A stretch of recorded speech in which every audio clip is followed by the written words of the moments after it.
ल भन्नुस् त तपाईका कति साथीहरू छन्? मैले फेसबुकको साथीहरू भनेको होइन, वास्तविक साथीहरू एकचोटि काउन्ट गर्नुस् त। स्वस्थ मित्रता कायम गर्नको लागि विश्वास, इमानदारी र आपसी सम्मान जरुरी हुन्छ। साथीहरूको कुरा ध्यानपूर्वक सुन्नुहोस् र उनीहरूको भावना बुझ्ने प्रयास गर्नुहोस्। एक अर्कालाई समर्थन गर्नुहोस् र साथसाथै आफ्नो सीमा पनि टोक्नुहोस् ताकि सम्बन्ध बोझ नबनोस्।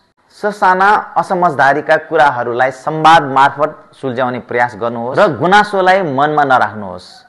असल मित्रता स्वार्थभन्दा धेरै माथि हुन्छ। त्यसकारणले गर्दा प्रतिस्पर्धालाई होइन, एक आपसी सहयोगलाई प्राथमिकता दिनुहोस्।